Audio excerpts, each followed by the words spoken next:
Halo Marvel fanboy, saatnya kita kembali berdiskusi tentang sesuatu yang pasti kalian gak suka, yaitu Eno Bening, fanboy DC, ngomongin sesuatu yang Marvel. Baru-baru ini terjadi sebuah shock, sebuah ketegangan, sebuah fenomena yang sangat-sangat membuat internet itu pecah. Dan timingnya sangat-sangat, pas banget gitu. Ini berita muncul, terus Deadpool lagi rilis gitu, yang dimana diyakini Deadpool itu ya setidaknya memperbaiki sedikit lah keuangan Disney dan Marvel Cinematic Universe. Tiba-tiba di Comic-Con muncul sebuah sosok fiktif yang sangat-sangat dikagumi oleh banyak orang, tapi film live actionnya itu kurang banget. Dr. Doom. Dan pada saat Dr. Doom membuka topeng, William Afton.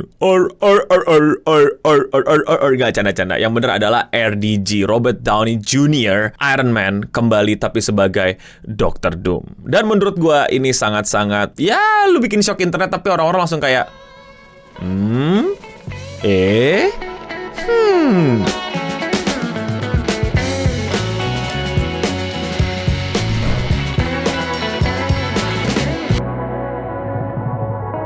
Marvel Cinematic Universe, sebuah miracle terhadap film superhero berbentuk live action yang magicnya udah habis. Puluhan tahun yang lalu mereka merajai, kalau ada film apa langsung orang-orang pada beli tiketnya. Baru rilis hari pertama, bioskop langsung penuh, orang rebutan tiket, orang gimana caranya booking tiket, dan lain-lain, dan lain-lain. Sampai akhirnya The Original Avengers itu selesai di The Endgame, dan pelan-pelan MCU mulai terjun bebas. Gue bukan penggemar Marvel amat sih, tapi ya gue suka sama superhero. Walaupun kalau ditanya, lu suka sama superhero, tapi lu katanya juga udah anak sama film superhero. Iya, itu dua hal yang bisa terjadi pada saat bersamaan loh. Yang dimana gue hampir ngelewatin berbagai macam produk Marvel ya. Gue lupa dari mulai mana. Tapi Deadpool sama Wolverine sudah gue tonton. Jadi ya cek thumbnail yang ini ya. Yang dimana gue baru aja nge-review Deadpool and Wolverine ya. Dan kalian bisa lihat komen-komennya di sana, banyak banget fanboy Marvel cuy. Dan sekali lagi kita akan membuat fans Marvel minimal ininya panas dikit lah. Ya. Apa nih? Ini bagian apa? Leher ya? Leher kanan nih. Pokoknya kita kasih balsam dikit lah. Tapi gue nggak tahu. Mungkin kalian setuju, mungkin kalian nggak. Karena fans Marvel pun juga udah luas lah gitu. Dan opini mereka semua tuh nggak sama gitu ya. Ini berlaku ke semua kumpulan sih. Kita akan ngebahas kembalinya Robert Downey Jr. ke Marvel Cinematic Universe. Yang menurut gue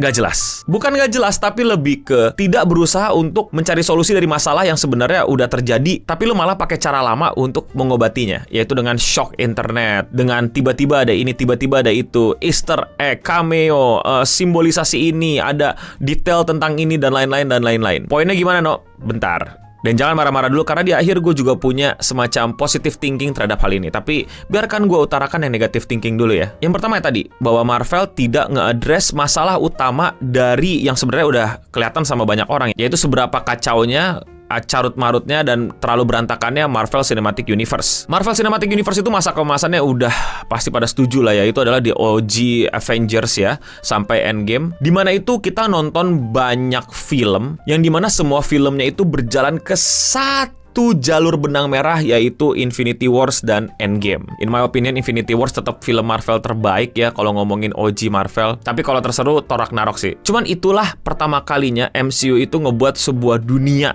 superhero itu enak untuk diikutin, worth it untuk dicari tahu. Setiap filmnya itu berharga dan nantinya akan menuju ke ujung yang sama. Jadi kita kayak nggak merasa rugi, nggak merasa sia-sia untuk selalu ngikutin perjuangan tiap-tiap superhero yang berbeda, karena mereka semua nantinya akan Avenger Assemble dan hadepin musuh yang sama. Menurut gue kekacauan dimulai dari tiba-tiba mereka terlalu banyak kesuksesan dan mereka akhirnya berpikir untuk lebih banyak pakai jurus-jurus cameo, Easter egg, dan siapa yang lagi terkenal, ayo bikin dia jadi superhero. Yes, itulah yang terjadi sama Marvel. Ketika mereka sudah punya banyak resource, ketika mereka sudah punya banyak uang untuk nge-hire berbagai macam aktor, mereka bikinnya dengan cara yang sungguh-sungguh, ya udah bikin aja. Karena mereka merasa bahwa fanboynya itu ya nggak bakal protes, nggak bakal cabut gitu, nggak bakal kemana-mana, karena mereka demen yang kayak gini. Yang penting superhero, terus tiba-tiba ada artis terkenalnya. Atau setidaknya di film superhero baru, kasih dia tiba-tiba superhero yang lamanya gitu, biar saling support dan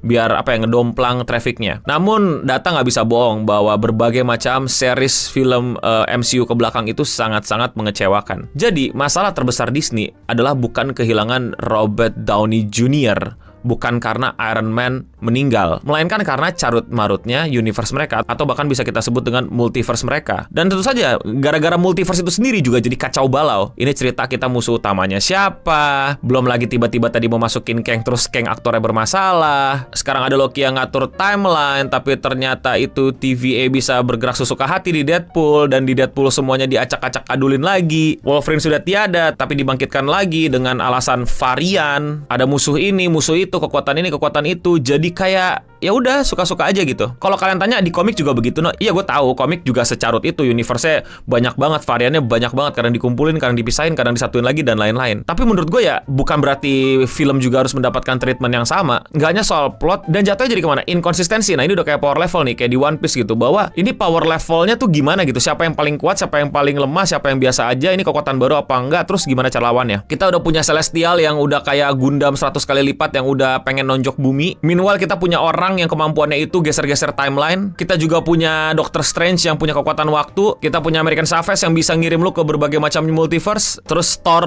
literally God of Thunder yang makin banyak kekuatannya, tapi kayak jadi gimana kita bisa ngukur gitu sebuah kekuatan versus kekuatan. Belum lagi bosnya yang udah makin makin gak masuk akal gitu. Makin dewa gitu. It's confusing, dan buat penonton itu jadi sebuah mahakarya yang males untuk diikutin. Kalau apa yang selama ini mereka ikutin, terusin perjuangannya, sia-sia karena nanti ada makhluk dari alien sana yang 31 senti lu kalah gitu. Padahal kekuatan lu adalah manipulasi waktu, atau lu bisa pause atau apa, tapi ini orang ya gak mempan aja. Belum lagi kalau kita bahas Captain Marvel, makin carut-marut. The point is, masalah utamanya adalah fundamental terhadap cerita itu sendiri. Mau dibawa kemana? Mau direset kayak apa? Apakah hard reset? Atau mau dibikin somehow Loki ketiduran, terus timeline mencar lagi, dan lain-lain.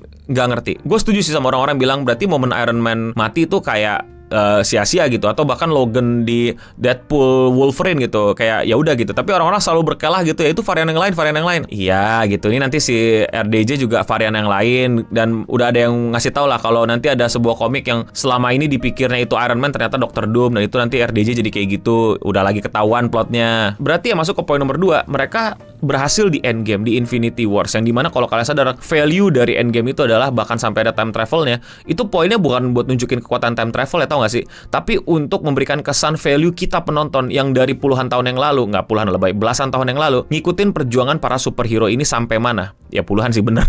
Jadi kita kayak kembali ke masa itu, waktu kita nonton ini, waktu kita nonton itu, dan lain-lain. Nostalgia value. Nah, kecurigaan gue dibangkitinnya RDJ ini itu ya lagi-lagi cuman pengen pakai bangkitin nostalgia value, atau kayak kesuksesan Iron Man di Endgame dan Infinity War, yang dimana menurut gua basi. Lagi-lagi tidak mengarah pada fundamental awalnya gitu. Ini universe mau dibawa kemana? Diberesin dulu nih multiverse, varian, anchor point, canon event, dan lain-lain. Lu udah nguasain banyak IP tapi bingung mau diratainnya gimana. Yang terakhir ini bukan gue yang masalahin ya, tapi berbagai macam orang di sosial media itu bilang kalau Dr. Doom itu tiba-tiba di whitewashing. Buat kalian yang belum tahu, Dr. Doom itu kan orang Gypsy gitu, orang Romani, bukan orang white people kayak RDJ. Tapi tiba-tiba diperanin sama RDJ yang white people. Ya makanya disebut whitewashing. Kenapa tiba-tiba orang kulit putih yang mainin? Seperti yang kalian sadar gitu, gue bukan fanboy Marvel yang bacain ngikutin semua komik, jadi gue bisa keliru gitu. Tapi gue baca sedikit tentang Dr. Doom, unsur gypsy-nya itu tuh benar-benar melekat sampai ke originnya. Bukan cuman tahu-tahu ditulis aja dia asalnya dari mana gitu loh. Jadi buat gue ya cukup berasa sih gitu. Maksudnya kayak ya.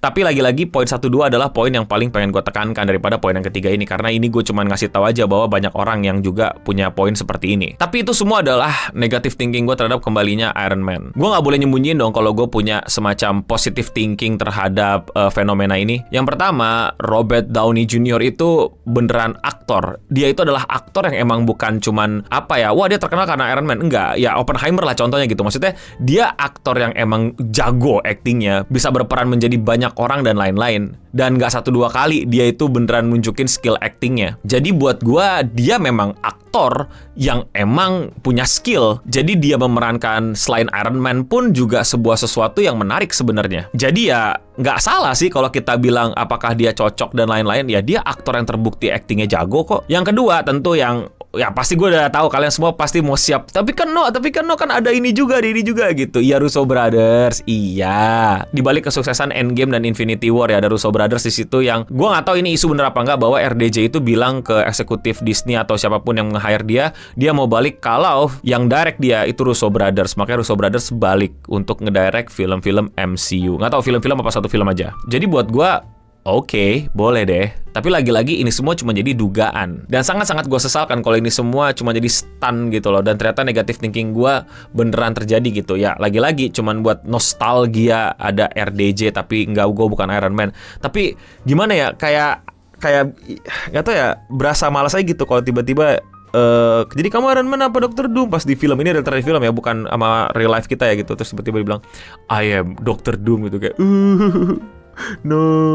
Oh ya, ini gue nggak tahu, gue dapat klipnya kan dari timeline sosial media gue gitu. Tapi gue denger ya, kalau nggak salah gue denger ini beneran mendengar dengan baik. Gue mendengar pada saat pengumuman itu ada yang bilang Jared Leto. Ini gue yang salah dapat klip atau emang ini klipnya diedit dimanipulasi sama orang atau gimana? Kalian denger juga nggak? Coba komen di bawah. Jadi pas memperkenalkan Dr. Doom, Jared Leto. Pas buka topeng, Robert Downey Jr. Maksudnya gimana? Dan ini memang isu, bukan statement resmi gitu. Tapi bukannya harusnya Thomas Shelby ya yang jadi Dr. Doom ya?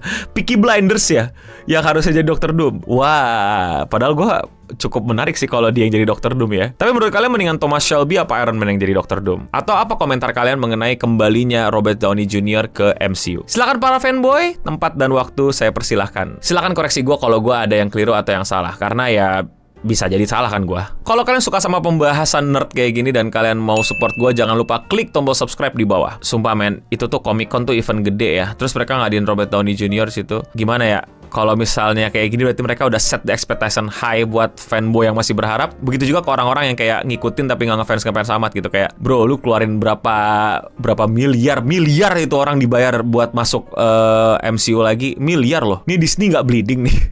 Ini keputusan yang tepat nih Disney. Atau ini cara terakhir lo gitu. Atau eksekutif lu bilang ya pokoknya masukin RDJ aja. Wah ini seru sih. Dan itu aja Radio Singham untuk episode kali ini. Gue Eno Bening pamit undur diri. Dan untuk kita semua, stay clean and sound.